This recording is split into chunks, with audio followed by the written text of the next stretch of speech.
Assalamualaikum warahmatullahi wabarakatuh. Halo, perkenalkan nama saya Nur Al-Kautsar. Eee, ini introducing dulu ya, saya, bukan ustadz di sini.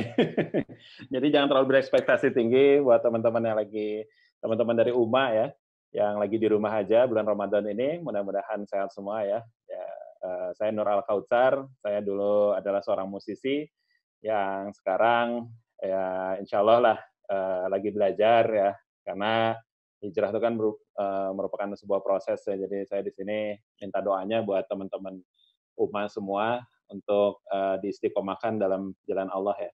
Eee, kita mulai aja ya, live kali ini dan jangan lupa ya buat teman-teman semua, buat sahabat Uma yang ingin, mengirim pertanyaan bisa klik tombol pensil ya, tombol pensil yang ada di bawah, dan juga, jangan lupa sertakan hashtag ya, hashtag-nya maksimalkan amal ya. Dan tema kali ini yang bakal saya share ya, jadi sini sharing aja bukan tausiah ya. Share-nya yang saya share adalah memaksimalkan potensi diri, untuk umat ya. Ya, itu tema headline-nya gitu ya, jadi biar nggak kemana-mana gitu ya. Oke, alhamdulillahirabbil alamin wassalatu wassalamu ala asyrofil anbiya'i wal mursalin wa ala alihi washabihi ajmain, amma ba'd. Eee, segala puji serta syukur kehadirat Allah Subhanahu wa taala yang sudah menghimpunkan kita di sini. Masya Allah, kita walaupun tidak bertemu dalam kondisi pandemi ini, kita dipertemukan dalam dunia maya ini ya, dan ini adalah salah satu anugerah yang Allah berikan agar kita selalu senantiasa, berada di majelis ilmu dan apalagi di bulan Ramadan ini, insyaallah pahalanya dilipat gandakan karena majelis ilmu merupakan salah satu taman-taman surga yang ada di dunia ya. Jadi Masya Allah, insya Allah saya akan share beberapa yang pernah saya pahami dari perjalanan saya dalam belajar Islam. Mudah-mudahan ada hal yang bisa dipetik lah ya, walaupun tidak bisa sebanyak para asatidz ya. Tapi mungkin saya ini apa ya, istilahnya tuh orang yang mungkin dulu pernah di suatu tempat dan orang-orang nanti akan melewati tempat itu dan saya adalah orang yang mengabarkan ada ranjau apa aja di situ gitu ya, istilahnya sih kayak gitu ya. Jadi mudah-mudahan ini bisa saling mengisi, antara, dai dan juga para asatidz dalam memahamkan masyarakat tentang Islam. Tidak lupa salawat serta salam kita tumpah curahkan kepada Nabi besar kita Nabi Muhammad Sallallahu Alaihi Wasallam yang dimana kita punya tugas untuk meneruskan tongkat estafet dakwahnya. Karena apa? Karena ya setiap Muslim adalah sejatinya itu seorang dai ya, seorang dai yang memang harus menyampaikan walaupun satu ayat yang dimana kita di sini hidup di dunia ini kan ada tujuannya ya. Kenapa kita dilahirkan ke dunia ini? Nah, dulu itu saya ini cerita dikit ya. Saya itu sebagai anak muda nih nggak tahu nih tujuan hidup di dunia ini harus ngapain ya. Jadi dulu saya hanya mengikuti arus mainstream yang ada di dunia kultur pop khususnya ya, pop culture ya, yaitu majalah, televisi gitu ya, semua informasinya dari situ, belum ada internet dulu, jadi dan juga komunitas-komunitas yang ada di lingkungan saya, salah satunya adalah komunitas skateboard, komunitas, musik gitu ya, ada musik-musik dari underground dan juga musik pop gitu ya. Saya banyak kenal dengan teman-teman, khususnya di komunitas underground, dan disitulah saya banyak menghabiskan waktu di sana. Karena ya itu, saya ngeband ya, band saya namanya dulu Rocket Rockers, mungkin ada yang tahu? Mudah-mudahan ada yang tahu. Kalau yang nggak tahu nggak apa-apa ya, tapi cari tahunya ya, secukupnya aja gitu ya, memang nggak seterkenal Wali atau apa gitu ya, Salon Seven nggak ya.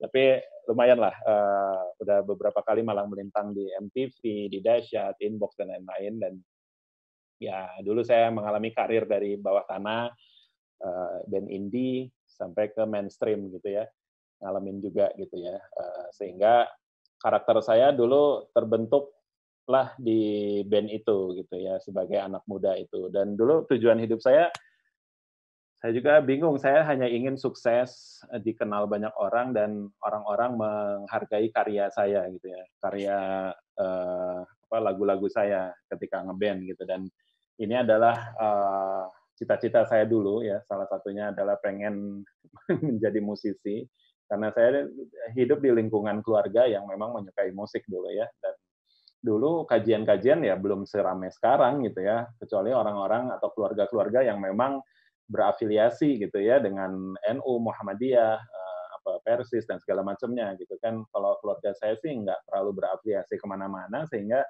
ya kegiatan keagamaan tuh memang agak-agak minim, sehingga kita disibukkan dengan hal-hal yang berbau pekerjaan dan juga hobi. Dan salah satu keluarga saya juga memang hobinya banyaknya musik, dari kakak ke satu, kedua, saya anak ketiga ya, dari 4 bersaudara, dan hampir semua itu di lesin musik gitu, dan akhirnya saya terbentuk sebagai orang yang anak muda yang memang uh, fokus di dunia musik gitu ya. Dan akhirnya singkat cerita ya, setelah menjalani karir di band ya, saya juga mengalami yang namanya perubahan-perubahan pemikiran seiring perkembangan zaman gitu kan. Informasi kan sekarang mudah didapat ya, nggak seperti dulu gitu kan. Kalau dulu boro-boro kita ada Twitter, Instagram, Facebook, YouTube gitu ya, nggak ada gitu ya. Dan ketika sosmed-sosmed itu mulai ada, nah informasi-informasi tentang agama tuh semakin gencar ya.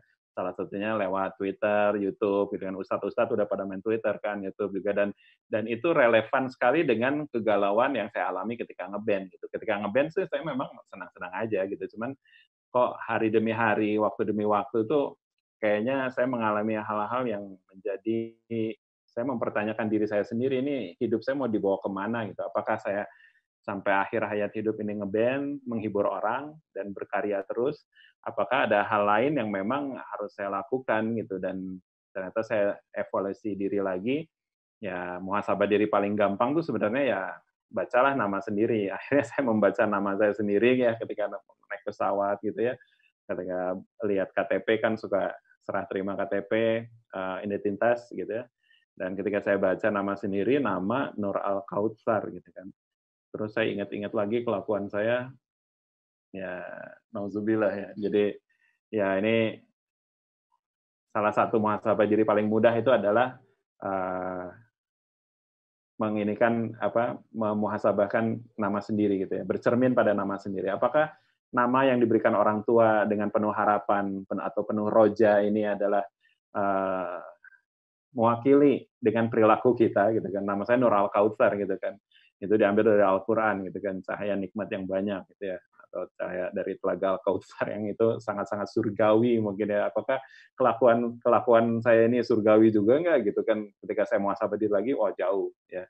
Jauh antara nama dan perilaku itu jauh gitu kan. Dan itulah yang menampar diri saya sendiri salah satunya, dan akhirnya disitulah saya diam-diam belajar Islam gitu ya. Belajar Islam dalam artian saya agamanya sudah Islam, tapi ya informasi tentang Islam kurang dulu gitu ya, sehingga akhirnya saya belajar lagi, buka-buka Twitternya ustadz-ustadz, akhirnya mulai beli-beli buku juga gitu ya, dan disitulah akhirnya sedikit demi sedikit ilmu yang masuk itu akhirnya menambah pengetahuan dan keimanan yang semakin bertambah setiap harinya, dan disitulah akhirnya saya melihat bahwa oke, harus ada yang diperbaiki dalam diri saya gitu kan, dan disitulah akhirnya saya singkat cerita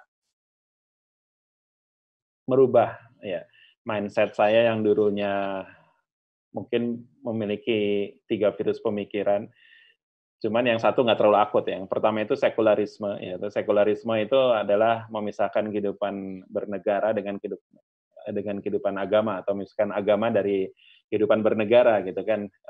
Nah ini salah satu yang sangat menjadi PR di negeri ini ya, karena negeri ini terjangkit virus sekularismenya ini cukup kuat gitu, terlihat dari banyak pendapat-pendapat para petinggi dan juga dari masyarakatnya sendiri yang memang masih memisahkan agama dengan kehidupan sehari-hari, walaupun tidak semua ya, tapi banyak gitu ya. Nah yang kedua ini virus pemikiran yang kedua ini adalah pluralisme. Nah pluralisme ini bahaya nih ya, yaitu meyakini bahwa semua agama itu sama, itu simpelnya kayak gitu ya. Walaupun definisinya itu sebenarnya kalau lihat di Wikipedia sendiri kan itu masih banyak kerancuan, dan yang membuat istilah pluralisme itu sendiri itu juga bingung gitu kan. Nah pluralisme ini subur di lingkungan saya gitu ya, bukan di bandnya tapi di komunitasnya. Nah di komunitasnya itu sangat banyak orang-orang yang menganggap wah udahlah semua agama itu sama, sama-sama mengajarkan kebaikan, sama-sama ada yang lebih halusinasi lagi sih kata-katanya dan menuju Tuhan yang sama. Padahal kan kalau kita lihat lagi sangat-sangat jauh berbeda gitu ya. Nggak ada agama yang menuju Tuhan yang sama gitu kan. Pasti berbeda-beda dan kalau dalam Islam ya kita harus harus ajak gitu kan. Untuk bab ini kita nggak bisa campur aduk. Nah, pluralisme itu kan akhirnya kan tujuan akhirnya itu mencampur adukan agama sehingga tidak tidak ada keyakinan di situ, akhirnya semua dianggap sama dan situlah akhirnya lahirlah orang-orang agnostik atau akhirnya jadi ateis gitu kan, seperti itu gitu. Dan saya tidak sepakat dengan pemikiran itu dengan yang ada di lingkungan saya dan saya pun melihat bahwa dari sisi keilmuan yang harus kita pahami dalam Islam sebagai Muslim itu atau Islamic worldview itu kan harusnya kita memahami bahwa eh, kita memahaminya pluralitas ya, bahwa keberagaman ini adalah sebuah keniscayaan ya. Untuk urusan akidah kita nggak boleh campur aduk atau istilahnya kita sudah mengikat diri dengan satu ayat yang sangat kita sering ya lazimkan itu ya lakum dinukum waliyadin ya.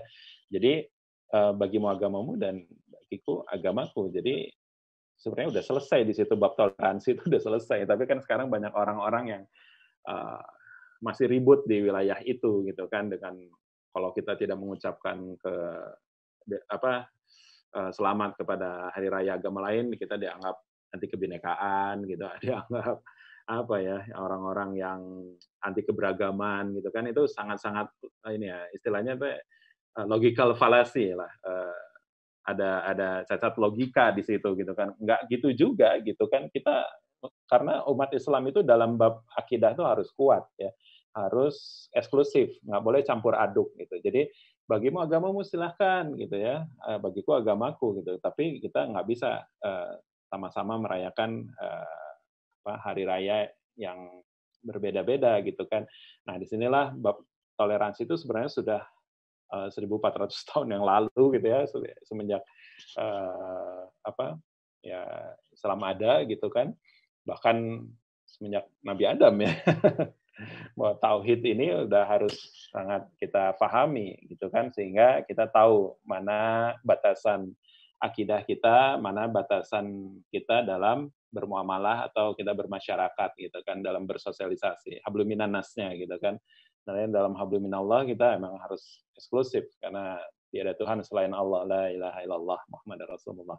Jadi dari konsep itu aja kita sudah tahu gitu kan bahwa pluralisme ini adalah pemikiran yang keliru ya. Kita harus memahaminya pluralitas. Ya, keberagaman itu sebuah keniscayaan.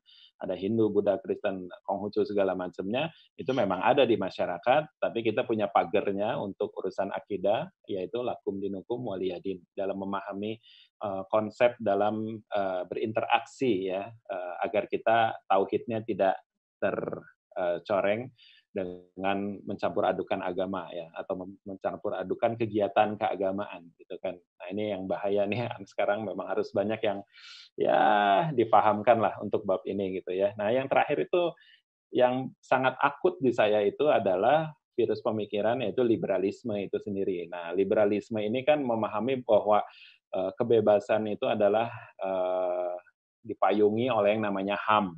Jadi hak asasi manusia.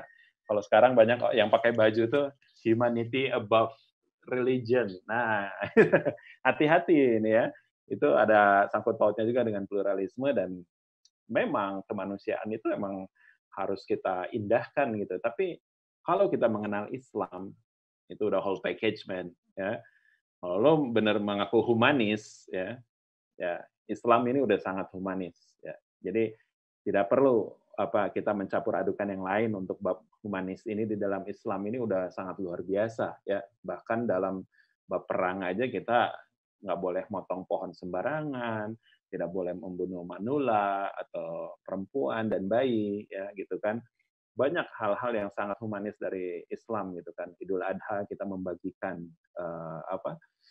daging ke orang-orang yang belum jarang atau ya jarang makan daging atau fakir miskin dan kita pun sangat disarankan untuk saling membantu satu sama lain. Walaupun berbeda agama ya kita bantu. Selama itu urusannya bukan urusan akidah, ya. Kalau kita punya tetangga yang Nasrani misalnya dan dia ternyata kelaparan ya kita bantu, kita bantu gitu. Tapi untuk merayakan Natal kita enggak, gitu kan. Ngerti kan sampai sini kan? Batasan kita dalam berinteraksi dengan orang-orang yang berbeda agama dengan kita. Nah, di lingkungan saya dulu itu campur aduk gitu kan. Jadi pemikiran-pemikiran yang seakan-akan benar tanda kutip gitu ya, ternyata itu banyak mempengaruhi anak-anak muda dan ini sekarang influencer ya. Maaf saya harus menyebut salah satu influencernya itu ya stand up comedian yang paling banyak menyebarkan virus pluralisme ini. Dan juga liberalisme ya, stand up comedian ya dari musisi itu sendiri gitu kan ada beberapa walaupun nggak semua ya, saya nggak judgmental, nggak menggeneralisir semua, tapi ada beberapa dan sangat vokal gitu ya untuk mengukuhkan bahwa yang tidak merayakan bareng atau tidak mengucapkan salam kepada hari raya agama lain itu orang-orang yang anti kebinekaan. Nah itu menurut saya itu berlebihan dan itu salah satu logical fallacy yang terlanjur menyebar gitu ya tanpa ilmu gitu ya, tanpa adab dan ilmu sehingga disebarkan tanpa adab dan akhirnya chaos di masyarakat. Nah inilah yang harus kita hati-hati gitu kan. Nah itu sedikit tentang perubahan mindset saya yang sampai akhirnya ketika saya sudah diam-diam belajar Islam, akhirnya disitulah saya merubah kacamata atau world view saya, pandangan saya dalam kehidupan itu yang dulunya memakai kacamata liberal, akhirnya saya memakai kacamata Islam. Dan ketika memandang kehidupan memakai kacamata Islam, disitulah sedikit demi sedikit ya, seiring ilmu yang masuk, antara hak dan batil terlihat semakin jelas, ya, semakin clear gitu kan. Seiring ilmu yang masuk ya, seiring ilmu yang masuk, hak dan batil ini kan akhirnya terurai. Oh ini hak, ini batil, ini boleh, ini nggak boleh, ini mubah, ini masih bisa, yang kayak gitulah. Jadi disitulah mengapa kita harus melihat lagi diri kita gitu kan, muhasabah diri. Nah, ketika kita sudah menjalankan proses itu, ya sebutlah hijrah gitu ya, dari pemikiran yang dulu sehingga memakai kacamata Islam. Nah, kita harus memahami bahwa hijrah ini, ketika kita hijrah, ya menjalankan proses hijrah itu, kita bukan hanya masuk ke zona nyaman. Banyak orang yang hijrah ini karena pengen nyaman kan hidupnya, nyaman dalam berpikir, nyaman dalam beribadah, nyaman dalam berkegiatan sehari-hari. Tapi di lapangannya berbeda, ya. Hijrah ini tidak semudah itu, ya.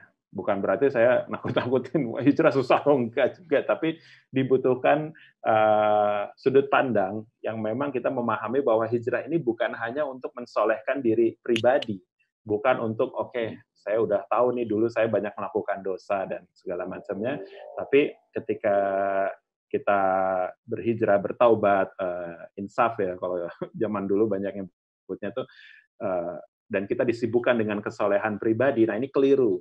Nah, berarti kan ketika hijrah, ketika kita memperbaiki diri, disitulah kita dapat tugas gitu ya. Tugasnya apa? Yaitu untuk menyampaikan gitu kan kenikmatan hijrah ini seperti apa, menyampaikan bahwa kenapa kita harus hijrah, kenapa kita harus kembali ke jalan Allah gitu kan, dan hal-hal yang harus disampaikan itu dibutuhkan kerjasama yang luar biasa. Jadi ini bukan hanya tugas Ustadz.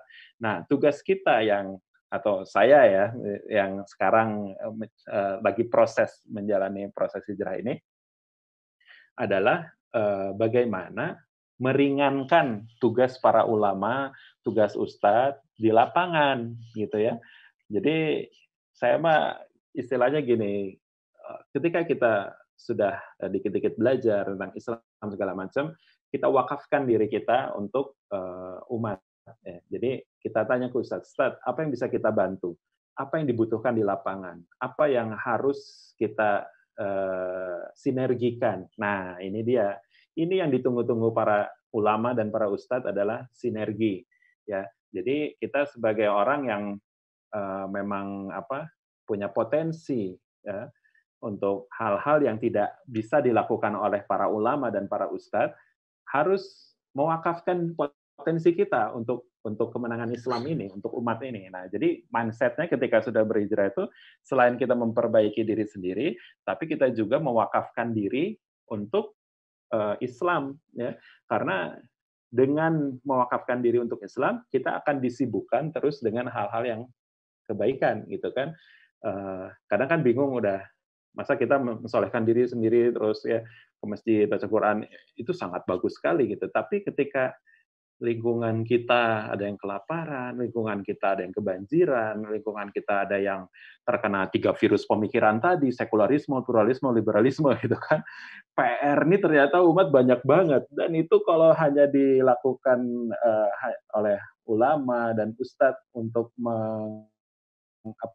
memperbaiki semua itu, ya, ini berat sekali tugas tugas mereka gitu kan. Dan kita sebagai umat Islam ya haruslah saling bahu membahu untuk meringankan tugas masing-masing. Slot apa yang bisa diisi.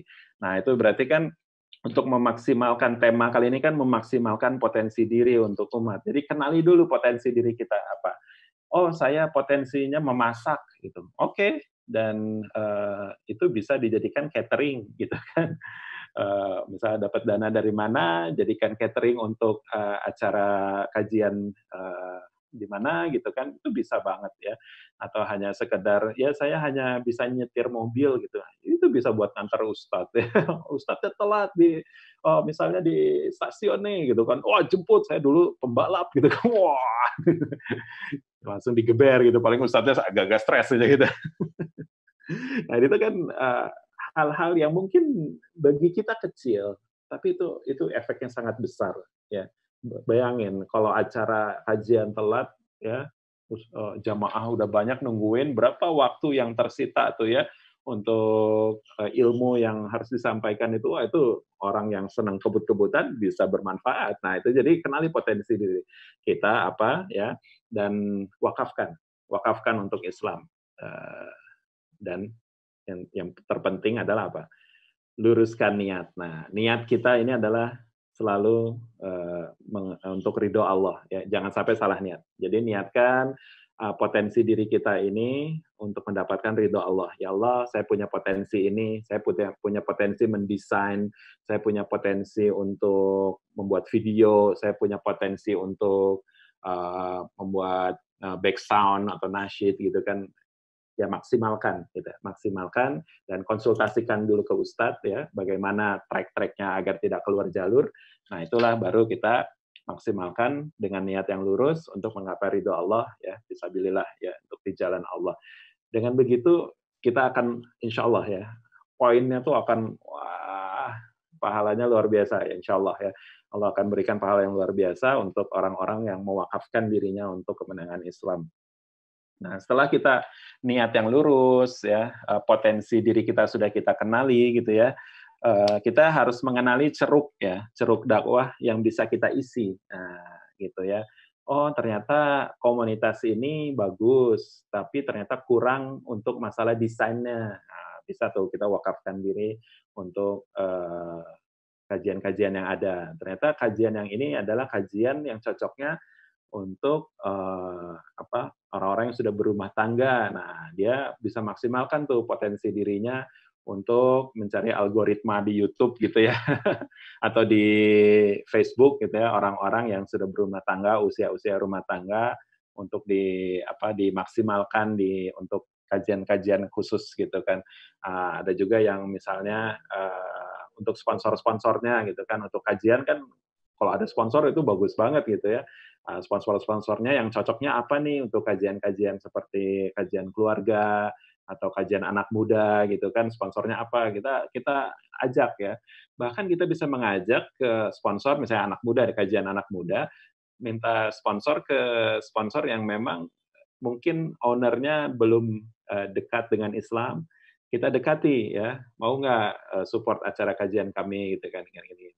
Oh iya, ternyata ada yang nyamperin nih, dan ini saya terharu nih ada perhatian dari teman-teman yang suka bikin kajian, biar saya bisa mewakafkan sedikit untuk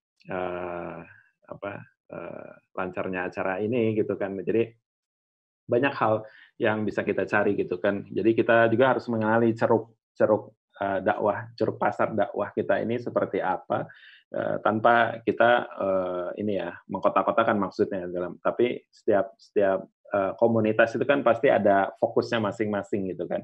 Ada yang komunitas ini, untuk melawan pemikiran liberal kayak Indonesia Tanpa Jil gitu kan, wah bagus itu.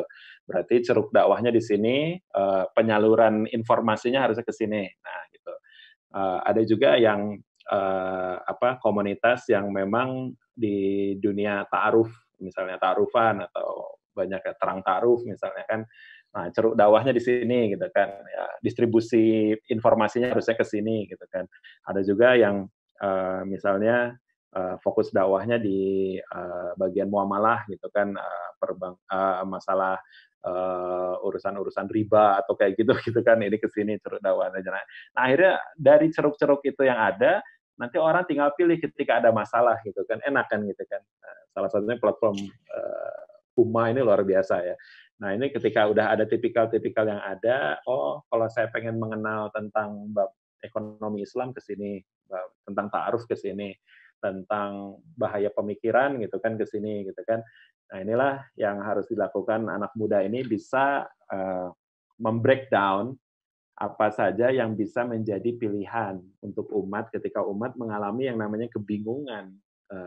Ini saya punya masalah seperti ini, saya harus setidaknya sebelum datang ke ustadz, saya harus masuk ke link yang mana gitu kan. Nah inilah potensi-potensi yang bisa kita lakukan salah satunya ya dengan membreakdown apa saja yang ada di komunitas-komunitas yang ada di masyarakat. Nah itu bisa menjadi salah satu option atau alternatif untuk orang-orang bisa memahami Islam dengan detail satu persatu sesuai dengan ahlinya gitu kan. Walaupun kita ya memang harus memahami Islam secara kafah, tapi kafah itu kan nggak bisa langsung kafah gitu kan. Ya pasti ada hal-hal yang kita pelajari satu-satu gitu kan. Jadi pemahaman saya pun ya eh, masuk sedikit demi sedikit, nggak langsung gitu kan.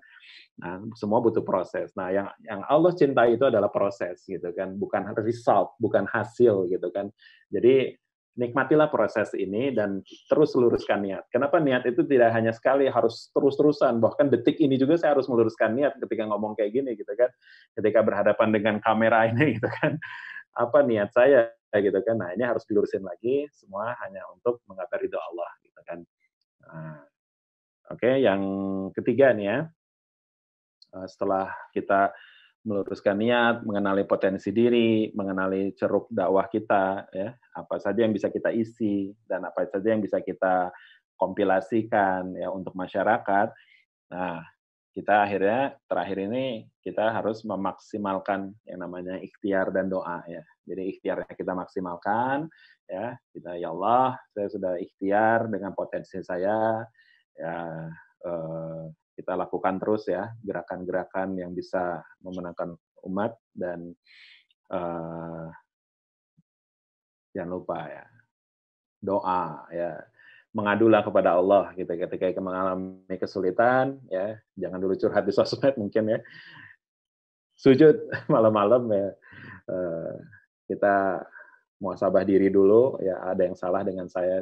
Pasti setiap organisasi, setiap kumpulan liko atau apapun lah yang ada di dunia keislaman ini pasti ada masalah, dan masalah itulah anugerah sebenarnya. Bagaimana kita meramu daya pikir kita yang sudah dianugerahkan oleh Allah Subhanahu Wa Taala, agar ketika masalah ini datang kita tidak saling menyakiti, tapi saling mencari solusi. Nah inilah yang harus kita framingnya harus ditanamkan itu dulu. Jadi kalau ada yang menyakiti kita di komunitas kita ya jangan jangan langsung baper gitu, tapi oke, tarik nafas dulu, istighfar ya, atau kita ambil wudhu gitu ya kalau kita marah gitu kan, tidur gitu ya. Kita tenangin diri dulu gitu ya, kita sholat gitu ya, dan insya Allah nanti setelah kita dalam keadaan tenang, minta solusinya ke Allah, insya Allah ya. Segala masalah-masalah yang ada di komunitas, kita mencintai komunitas ini, tapi ada masalah di dalam. Ini kalau bubar, sayang komunitasnya, kan gitu kan. Itu kan jihad kita dalam mempertahankan komunitas dengan mencari solusi. Nah, solusinya pasti kita harus melibatkan Allah ya. Kita minta tolong sama Allah yang punya kuasa untuk semuanya. Dan ujian-ujian itu pasti ada ya. Karena apa? Ya di surat Al-Ankabut ayat 2 kan sudah disebutkan gitu kan bahwa tidaklah aku Allah SWT berfirman di situ, tidaklah aku menciptakan jin dan manusia. Ini bukan surat Al-Ankabut, itu mah ini ya surat Az-Zariyat 56. Saya suka salah nih. Surat Al-Ankabut ayat 2 tuh ini apa? Jadi redaksinya tuh jangan sampai kita lupa bahwa ketika kita menyatakan beriman ya, kita ini pasti diuji ya, diuji dengan keimanan kita ya. Nih akan saya lihat di aplikasi Al-Qur'an ya. Saya kan baru belajar. Jadi untuk dalil suka takut salah gitu ya. Jadi kita buka aja ya. Oke. Ini teman-teman sehat semua ya. Ya, ini sebentar lagi 30, masih ada setengah jam lagi kita ya. Oke. Surat Al-Ankabut. Surat Al-Ankabut itu surat keberapa ya? 20.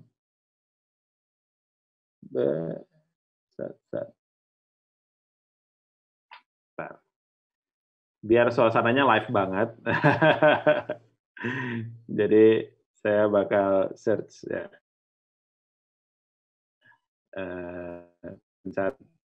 Oke.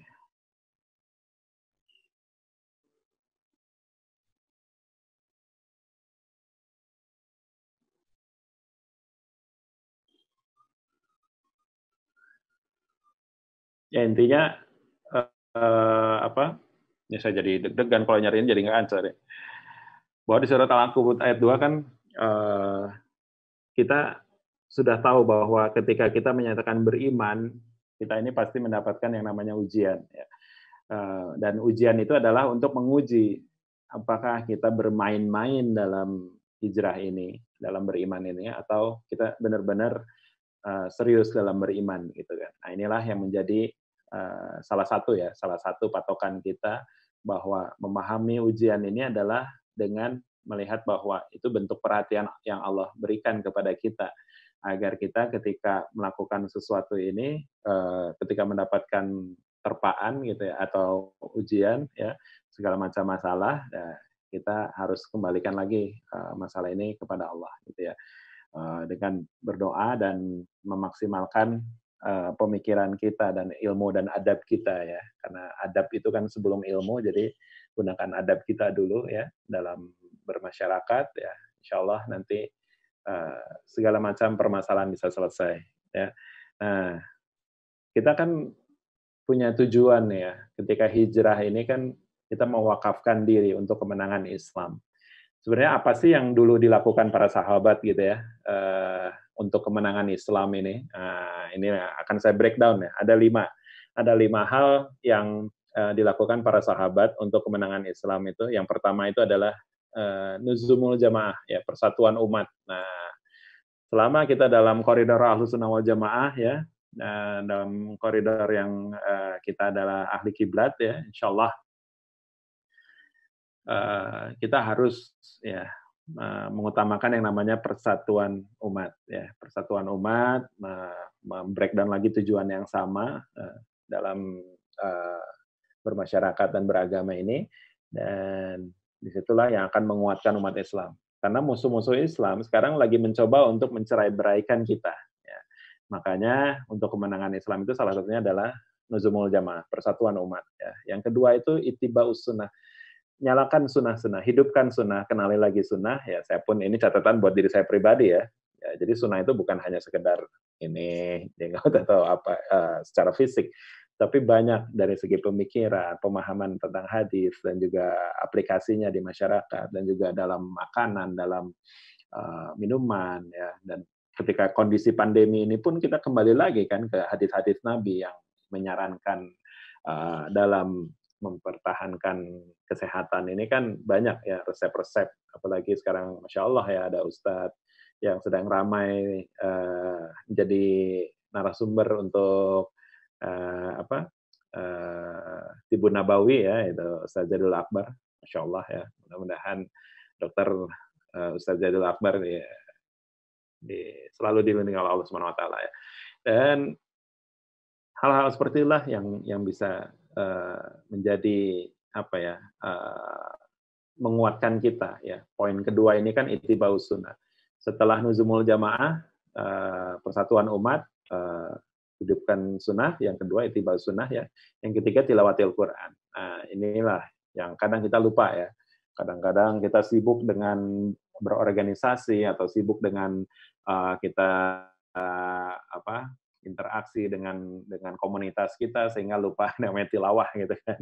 Nah, jangan sampai tilawah ini tadi kemarin ya baru saya dapat tausiah dari guru ngaji saya, Kang Atep ya, guru tahsin saya, Allahumma shayban nafi'an, hujan di luar ya. Yaitu kita harus mengutamakan yang namanya Quran. Quran ini jangan diakhirkan. Kadang kita udah ngantuk-ngantuk baru baca Quran. Tapi ketika awal mulai setelah sholat subuh ya kita bacalah Al-Quran. Itu disitulah kita akan terikat dengan yang namanya keberkahan dari Al-Quran itu dalam kegiatan kita gitu ya. Nah, jadi yang ketiga ini apa? Tilawatil Quran ya. Nuzumul jamaah, ittiba'us sunnah, tilawatil Quran ya. Yang keempat ini untuk yang dilakukan para sahabat untuk memenangkan Islam adalah ramaikan atau hidupkan masjid-masjid ya. Nah, inilah yang menjadi jadi problem sekarang kan kita belum bisa meramaikan lagi masjid-masjid karena ya kondisi seperti ini. Kita harus bersabar dan ikhlas berada di rumah ya. Ya kita lakukan aja apa yang dulu Nabi sarankan ya. Dan kita mengikuti ahli ilmunya yang ada sekarang gitu ya. Jangan sampai kita membantah mereka karena kita tidak paham ya. Uh, Adapun persepsi-persepsi yang lain gitu ya tentang COVID ini ya kita sih tetap ya kita pegang ulama ya kita pegang ulama dan ilmunya ada di situ dan juga garda terdepan kita ya yang sedang berjuang untuk menyembuhkan yang terkena COVID ya terkena virus ya mudah-mudahan mereka Allah berikan pahala yang setimpal dan yang meninggal semoga Allah gelari dengan gelar syahid ya. Nah ini ramaikan masjid-masjid. Jadi ketika mungkin suatu saat ya insya Allah ya COVID nanti selesai, wabah ini selesai, masjid-masjid harus ramai. Ya, ramaikan masjid dan hidupkan. Bukan hanya ramai tapi hidup. Hidup itu dengan kegiatan ya. Kegiatan-kegiatan di masjid, rapat di masjid. Karena keberkahan itu semua dari masjid. Karena peradaban itu dimulai dari masjid. Ya, kita mulai lagi semua dari masjid ya. Ya, mungkin kita sudah terlalu jauh dari dari peradaban Islam yang seperti dulu, tapi kita kembalikan lagi ya dengan sabar, dengan ikhlas, dengan niat yang lurus lillahi taala. Yang kelima ini jihad fisabilillah ya ini adalah puncak dari semua amalan ya dari semua amalan yang manusia lakukan itu Muslim itu yang terakhir adalah jihad fisabilillah di mana ini perlu yang namanya adab dan ilmu yang luar biasa. Jadi kita tidak bisa sembarangan, harus kita pelajari seperti apa agar tidak membuat kerusakan di muka bumi ini ya. Jadi dalam memahami jihad ini pasti diperlukan ilmu ya. Kita tanya kepada ahli ilmunya. Gitu. Semakin kita mempelajari tentang bab ini, bab jihad ini, semakin kita harus banyak melembutkan diri justru ya, melembutkan hati, melembutkan perilaku kita terhadap orang tua, istri, tetangga, anak gitu kan. Luar biasa ya. Jadi kalau framing-framing ini diberikan media mainstream yang tidak suka dengan Islam, pasti kita memandang jihad ini keras apa segala macam enggak ya. Justru bab jihad inilah yang bab yang sangat-sangat bisa melembutkan manusia ya, luar biasa ya. Jadi kita ini kan self defense ya kalau umat Islam itu kan luar biasa. Jadi jangan sampai salah langkah ya. Jangan sampai salah langkah dalam berjihad di jalan Allah, harus sesuai dengan ilmunya dan insya Allah kalau kita sesuai dengan ilmunya kita akan berada di track yang Allah ridhoi gitu kan. Nah, jadi saya breakdown lagi ya 5 hal yang sahabat lakukan untuk kemenangan Islam. Yang pertama adalah nuzumul jamaah ya, yang kedua ittiba'us sunnah ya. Nyalakan sunnah ya, pelajari lagi ya. Ini juga buat diri saya sendiri ya, tilawatil Quran ya, buat saya ingat saya tilawatil Quran ya, jangan sampai lupa ya. Tilawatil Quran ya, kita pahami, kita tadaburi ya. Terus ramaikan masjid-masjid. Yang kelima jihad dengan sebenar-benar jihad atau jihad fisabilillah, jihad di jalan Allah gitu kan. Nah, kita kan belum sampai kondisi perang gitu kan. Berarti jihad kita ya yang ada di masyarakat ini kita bahu-membahu membantu yang sedang kesusahan, ya. Kita bisa merapat dengan NGO, salah satunya mungkin NGO anak muda, boleh promosi sedikit ya. Saya sekarang bergabung di Explore Humanity, ya membantu saudara-saudara kita waktu saya diberangkatkan ke Palu, teman-teman juga ada yang diberangkatkan ke perbatasan Turki, ya. Juga ada yang paling dekat gitu ya, ada Yakolot gitu kan. Ada yang waktu itu diberangkatkan ke Lombok, Banten ketika ada tsunami waktu itu ya. Kita bergerak terus ya. Jadi kita bisa membantah orang-orang yang suka bilang, ngapain bantu yang jauh-jauh, Suriah, Palestina gitu kan, yang dekat aja masih banyak yang harus dibantu. Ternyata dalam Explore Humanity juga kita bantu semuanya ya. Yang dekat, yang jauh kita bantu. Nah, yang selalu ngomong seperti itu biasanya susah untuk berdonasi gitu kan. Jadinya inilah yang harus mentalitas ya, mentalitas kalau bahasa ngegasnya tuh bacot gitu. Yang sekarang kan ngegas ya, banyak orang-orang ngegas gitu ya, di YouTube ngegas, di sosmed ngegas gitu ya. Kalau ngegasnya berfaedah sih nggak apa-apa, ini ngegasnya kadang nggak mikir, yang penting ngegas, tapi ketika ditanya balik, lalu ketika gua harus bantu yang dekat dulu, apa lu udah bantu yang dekat? Mau nyumbang? Ini saya bantuin nih yang dekat nih, gitu kan. Nah, ketika ditanya gitu kabur biasanya ya. Jadi abaikan itu orang-orang seperti itu, tapi kita doakan ya. Semoga ia diberi kefahaman, semoga ia diubah ya mentalitasnya nggak seperti itu. Jadi umat Islam ini luar biasa ya. Framing dalam berislam itu kita bahwa ketika satu Muslim sakit mengalami kesusahan, ya kita pun merasakan ya. Jadi empatinya tuh terasa seperti satu tubuh ya. Muslim itu sejatinya seperti satu tubuh yang dimana kalau ada yang di sini dicubit, yang di sini pun merasakan tidak enak. Gitu. Jadi dan mencari solusi agar luka-luka itu bisa tertutupi dan disembuhkan. Gitu kan. Nah inilah framing umat Islam ini seperti ini luar biasa. Jadi kita harus bangga sebagai umat Islam. Jangan sampai dilemahkan dengan 3 virus pemikiran tadi, yaitu sekularisme, pluralisme, dan liberalisme. Ya, jadi seperti itu. Nggak kerasa nih udah 14.42 ya. Jadi saya bakalan ngasih informasi juga ya buat teman-teman. Silakan sahabat Uma ya, jangan lupa ajak keluarga dan sahabat sekalian ya untuk download aplikasi Uma ini ya. Dan pada bulan Ramadan ini insya Allah akan ada tayangan Uma live stream ya dari para asatid komunitas serta influencer ya gitu. Terus selain itu juga ada juga program pesantren kilat dengan beragam misi ya, seperti tahsin Al-Qur'an, tanya jawab dengan para asatid serta kuis dengan hadiah THR ya, sudah menunggu sahabat Uma semuanya. Wah, ini seru ya. Akan ada juga pembagian hadiah dari Sport ID ya, Sport ID 1 buah jersey ya, untuk pertanyaan terbaik ya. Jadi sekarang ya, kalau ada pertanyaan terbaik bakal ada hadiah 1 buah jersey ya. Terus ada juga Uma Digitaraya ya.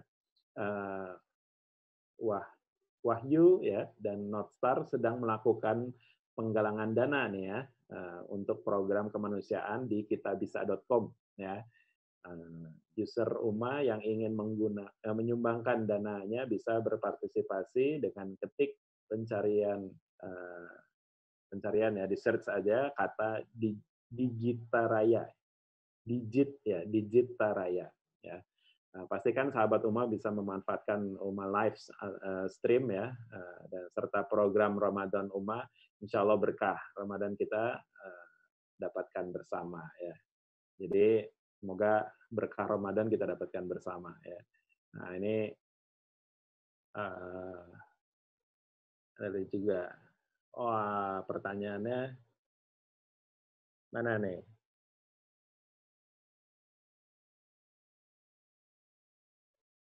Oh, ada satu pertanyaan nih. Kapan dari Roni ya, Roni, kapan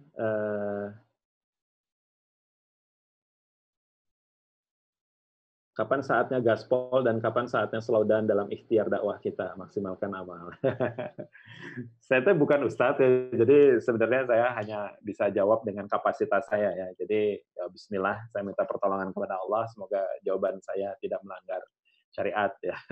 Eh, Kalau ngegas itu dalam artian gaspol ya, gaspol itu ya justru ketika kita eh, sendiri ya, ketika dalam artian ibadah pribadi ya, ibadah pribadi yang seperti eh,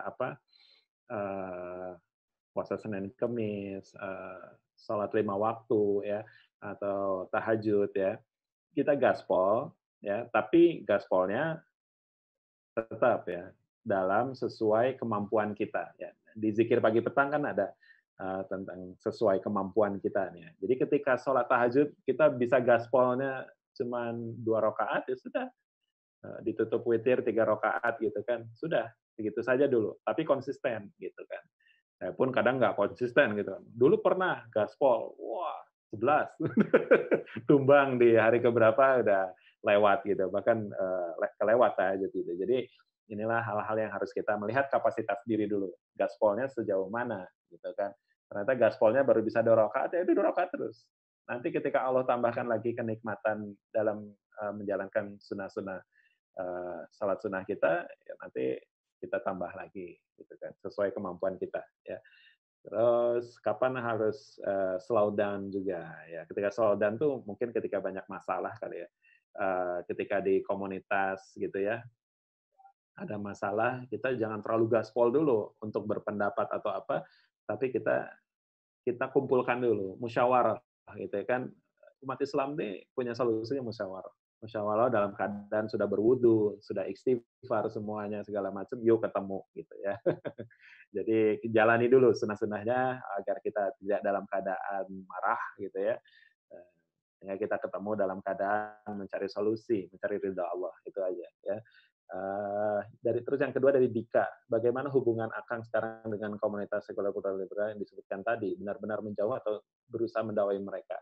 Ya saya selalu berusaha untuk menjadi orang yang istilahnya lebur ya, lebur dalam artian tuh tetap menjaga keimanan saya, tapi tidak juga berlepas diri dengan tidak silaturahim dengan mereka. Tetap saya silaturahim, tetap saya menanyakan mereka, bertemu dengan mereka malah, bahkan mengundang mereka malah ke kantor saya gitu ya, untuk sedikit ngobrol, untuk ya sharing aja gitu kan. Ya mudah-mudahan dengan perantara adab gitu ya, nanti disitulah ilmu masuk gitu ya. Dan untuk masalah apakah dia menerima hidayah dari Allah atau tidak, itu hak prerogatif Allah. Tugas kita hanya ikhtiar ya. Ya, saya hanya berusaha untuk lebur aja dengan mereka, tidak terlalu kaku, tapi juga tidak terlalu membaur secara total gitu, enggak ya.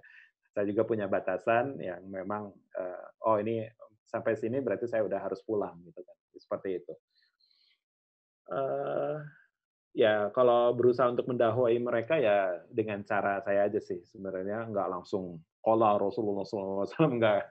Ada yang pingsan nanti ya kalau kayak gitu ya. Kita harus ada yang namanya strategi atau siasah ya. Siasah dalam pendekatan atau approach ke mereka tuh harus sesuai dengan apa yang bahasa mereka ya, sesuai dengan bahasa mereka. Itu yang dulu Nabi lakukan. Ya kita tinggal copy paste aja sebenarnya ya. Seperti itu. Yang ketiga, Vera ya. Bagaimana agar hijrah kita istiqomah, agar benar-benar hilang ingatan dengan jamaah jahil dulu ya. Nah, sebenarnya dari para ulama nih sudah dirumuskan ya, istiqomah ya. Istiqomah menurut para ulama itu hakikatnya adalah sebagai berikut ya. Jadi istiqomah itu mentauhidkan Allah Azza wa Jalla dan tidak berbuat syirik ya. Itu untuk istiqomah itu seperti itu. Kita tetap mentauhidkan Allah ya, tidak bergantung kepada apapun ya. Dan harus berjalan di atas kebenaran agama yang hak yaitu Islam ya, terus melaksanakan segala perintah baik yang wajib maupun yang sunnah secara lahir dan batin ya. Yang keempat itu meninggalkan segala larangan baik yang haram maupun yang makruh ya. Jadi kalau ada sesuatu yang makruh ya, kita sebisa mungkin kita tinggalkan ya. Itulah yang akan menyelamatkan kita ya. Terus teratur dalam mengerjakan ketaatan. Nah, inilah yang ya saya juga minta doanya. Kadang konsistensi itulah yang agak-agak susah ya. Cuman kita harus teratur sehingga nanti konsistensi akan rolling gitu ya. Dan yang kelima ini, keenam ya, terus menerus ya, dalam keadaan seperti itu ya, yaitu konsisten berarti ya, dari poin 1 sampai poin 5 dan tidak belok ke kanan maupun ke kiri sampai ajal menjemput ya. Jadi tetap ajak gitu ya. Nah, tapi kalau dalam poin-poin yang umum yang disampaikan oleh para ustadz untuk istiqomah itu yang pertama kan kita harus terus meminta hidayah kepada Allah. Nah, banyak yang lupa. Kita kadang mintanya hanya rezeki yang banyak, kita kan jodoh apa segala macam. Dalam doa, bab doa ya, dalam saya menyimak Ustadz Umar Mita ya, dalam doa itu yang paling pertama harus kita minta itu adalah hidayah. Ya. Terus kita minta hidayah. Ya. Jangan merasa kita sudah dapat hidayah, tapi terus minta hidayah bahwa kita ini adalah makhluk yang lemah dan minta pertolongan Allah ya, minta hidayah agar kita selalu mau menggenggam yang namanya hidayah ya. Minta hidayah kepada Allah. Yang kedua, bergaul dengan orang-orang soleh ya, agar kita terus diingatkan ya dengan dan kita pun punya kecemburuan atau giroh, kecemburuan positif ya. Ketika melihat teman hafal 2 juz, 3 juz, wah masa gue belum hafal-hafal, nah inilah ya menjadi trigger ya untuk kita melakukan hal kebaikan adalah dengan bergabung dengan orang-orang soleh ya, berkomunitas ya. Terus kita pun harus senantiasa muhasabah diri ya. Apa nih, kita review lagi nih, scan diri kita sendiri, apa nih yang selama ini udah kita lakukan dalam proses hijrah ini, ternyata masih banyak revisi. Tentu karena manusia ya, banyak revisinya, tapi otomatis dengan kita terus muhasabah diri, ya insya Allah ya, nanti Allah mudahkan perbaikan-perbaikannya. Saya pun minta doanya ke jamaah semua di sini ya, sahabat Uma ya, mudah-mudahan saya diistiqomahkan di jalan Allah ya, seperti itu. Terus yang keempat ada pertanyaan dari Azkia, gimana cara menghadapi diri yang mulai putus asa dalam menjalankan kehidupan ya, kan sudah ada di Al-Quran ya, janganlah berputus asa atas rahmat Allah ya. Jadi kita putus asa itu bukan tabiat umat Islam, bukan tabiat orang Islam. Putus asa itu bukan. Apalagi dalam keadaan pandemi gini terus kita berputus asa, bukan. Tabiat kita umat Islam itu harus survive, harus minta pertolongan Allah ya, harus terus ikhtiar ya, tawakal ya. Karena jangankan manusia ya, hewan aja tawakalnya luar biasa. Karena ada satu hadis favorit saya ya. Rasulullah SAW bersabda, "Lau anakum tatawakkaluna 'alallahi haqqa tawakkulihi larzaqakum kama yarzuqut tayra taghdu khimasan wa taruhu bitonan." Yang di situ disebutkan bahwa seandainya kalian bertawakal dengan sebenar-benarnya tawakal ya, maka Allah akan melimpahkan rizki kepada kita ya, sebagaimana Allah memberikan rizki kepada seekor burung yang meninggalkan sarangnya di pagi hari dalam keadaan lapar ya, dan akhirnya pulang di sore hari dalam keadaan kenyang ya. Jadi burung aja terbang tawakalnya terbang cari makan ya, pulang dalam keadaan kenyang. Jadi putus asa bukan tabiat umat Islam. Jadi semangat ya. Terus karena Allah sudah menjanjikan jangan berputus asa atas rahmat Allah. Jadi kita terus berdoa ya, dan terus ikhtiar dan tawakal ya. Terus yang kelima ini dari Muhammad Al-Farizi 205. Assalamualaikum, waalaikumsalam warahmatullahi wabarakatuh. Bagaimana menanggapi teman yang tiba-tiba menjauh dari kita saat kita mulai hijrah? Nah, ini ujian kan? Tidak dikatakan seorang itu beriman sebelum diuji ya. Ya, ketika kita menyatakan beriman, kita pasti diuji ya. Jadi jangankan orang terdekat, teman ya, dari keluarga aja ada yang bisa menjauh ya. Nah, ini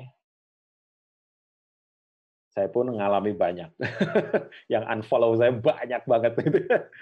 Awal-awal baper gitu ya. Wah, gimana ya? Saya lama-lama sih ketika memahami konsep ujian, ya sudahlah gitu ya. Kita telan aja, dan ini adalah sebuah proses yang harus kita jalankan. Ya itulah yang akan menguji bahwa sampai mana kita terus istiqomah di jalan Allah. Jangan sampai kita "Waduh, teman saya malah menjauh, ya udah deh saya balik lagi deh dengan kehidupan saya yang lama," gitu kan. Ya nggak gitu juga. Kita boleh balik ke komunitas apa segala macam, tapi membawa misi dakwah. Itulah semangat kita, ya. Dan orang-orang yang menjauhi kita, kita doakan kok. Ya, umat Islam tuh punya itu, punya doa. Beda sama orang ateis gitu kan. Udah benci aja gitu kan. Dia mau mau berdoa ke siapa? Nggak ada gitu kan. Kalau Islam tuh punya doa.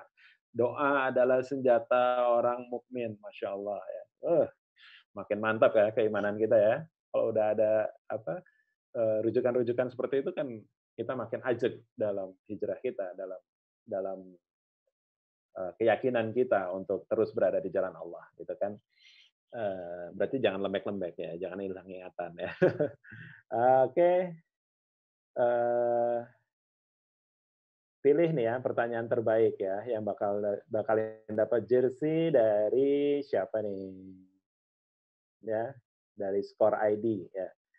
Siapa ya pertanyaan terbaik ya? Oke, saya pilih bismillah ya. Eee, Nanti ya. Ini kayaknya merhatiin banget nih. Saya pilih Dika deh, ya. Yang pertanyaannya bagaimana hubungan Akang sekarang dengan komunitas sekuler, plural, liberal yang disebutkan tadi gitu ya. Benar menjauh atau berusaha mendakwai mereka gitu ya. Inilah pertanyaan terbaik menurut saya ini ya. Karena masalah hubungan saya dengan orang-orang sekuler, liberal kayak gitu kan memang ini PR besar ya. Dan perlu siasah yang luar biasa. Nah ini saya pilih berarti pemenangnya adalah Dika. Alhamdulillah. Kalau bukan di masjid boleh tepuk tangan ya.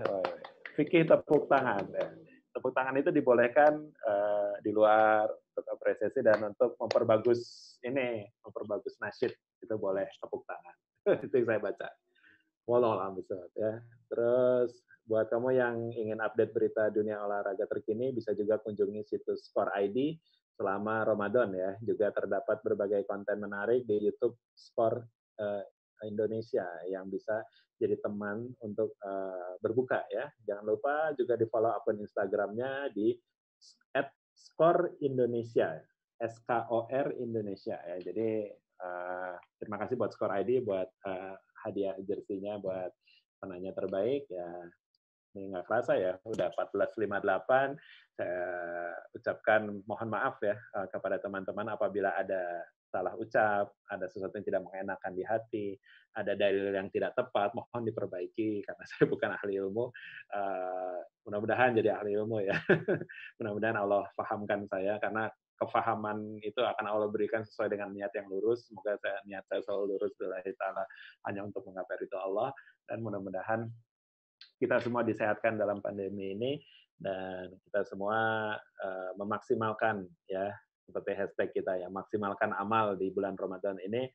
Mudah-mudahan dengan kondisi seperti ini kita semakin banyak waktu untuk muhasabah diri, untuk memperbaiki diri kita sendiri, keluarga kita, orang-orang terdekat kita, dan juga untuk membantu sesama. Jadi maksimalkan amal ya ketika Ramadan dalam keadaan pandemi seperti ini, berarti yang harus kita lakukan adalah maksimalkan amalan pribadi kita dan juga maksimalkan sedekah kita. Insya Allah dengan banyak bersedekah di bulan Ramadan ini kelipat gandaannya lebih luar biasa ya. Dan ibadah kita ini insya Allah berlipat-lipat ya pahalanya di bulan Ramadan yang dalam keadaan wabah ini ya. Insya Allah tetap sabar, tetap ikhlas, tetap ridho dengan kondisi seperti ini dan tetap semangat tentunya ya. Jangan sampai kita tidak semangat karena itu bukan tabiat umat Islam. Umat Islam harus tetap semangat mencari solusi dan tetap saling bahu membahu membantu yang sedang kesulitan. Ya itu aja mungkin dari saya. Terima kasih banyak, pas banget udah 14.59. Saya ucapkan wallahu a'lam bishawab atas apa yang saya sampaikan dan saya pun mengucapkan terima kasih untuk aplikasi Uma ya yang luar biasa ini dan mudah-mudahan obrolan sore ini berfaedah dan sebentar lagi kita mau siap-siap salat asar ya. Jadi buat teman-teman semua silakan berwudu ya dan juga buat teman-teman Uma, Kang Firman ya, Kang Reza, Kang Faisal ya dan juga Kang Iman yang tadi sudah mengarahkan saya. Terima kasih ya atas kerjasamanya dan terlaksananya live di Uma ini, dan mudah-mudahan kita dipertemukan dalam kehidupan yang bukan maya ini ya. Ini masih maya ya, dalam kehidupan sehari-hari kita yang normal ya, mudah-mudahan ya. Sampai jumpa lagi, mudah-mudahan nanti juga saya bakal live lagi di aplikasi Uma, katanya udah bisa live ya di akun saya. Nanti mudah-mudahan saya bikin dulu kontennya seperti apa, mudah-mudahan saya bisa live lagi ya. Jadi terima kasih banyak buat yang sudah menanya kepada saya ya. Di sini ada siapa aja, Roni, Dika, Vera, Azkia, Alfarizi ya. Terima kasih banyak dan selamat ya yang udah menang jersey-nya. Sampai jumpa lagi di lain kesempatan. Minta doanya, semoga saya diistiqomahkan dalam jalan Allah, dan mudah-mudahan Allah mengampuni dosa-dosa saya yang terdahulu, yang sekarang maupun yang akan datang, dan juga dosa-dosa keluarga saya, dan juga dosa-dosa teman-teman saya semua, dan juga dosa-dosa yang pernah dilakukan saya kepada orang lain. Mudah-mudahan Allah ampuni dalam kesempatan ini. Saya minta doanya kepada jamaah Uma ya, sahabat Uma, yang insya Allah hatinya bersih ya, dan doanya bisa langsung tembus ke langit, masya Allah. Ya, mungkin saya terlalu banyak dosa, khawatir doa saya nggak tembus ke langit. Jadi saya minta doanya. Saya mengemis doa kepada jamaah semua, semoga saya diampuni dosa-dosanya dan dimatikan dalam keadaan syahid. Amin ya rabbal alamin. Itu saja mungkin dari saya. Wallahu a'lam bishawab. Kita tutup dengan doa kafaratul majelis. Subhanakallahumma wa bihamdika asyhadu an la ilaha illa anta astaghfiruka wa atubu ilaik. Barakallahu fikum. Wassalamualaikum warahmatullahi wabarakatuh. Kita terlahir untuk mencari jalan yang lurus. Dalam mendapatkan pengetahuan, dalam mencari pengalaman,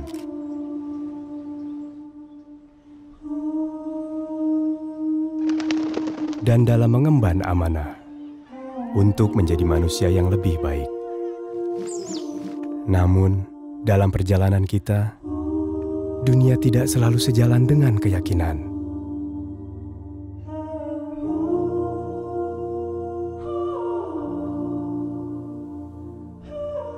Zaman mendatangkan beragam pilihan. Namun yang baik untuk kita tidak selalu jelas di depan mata. Karena itu, Uma hadir untuk kita sebagai penunjuk arah yang insya Allah memberi pencerahan, dan sebagai sahabat yang insya Allah senantiasa mengingatkan.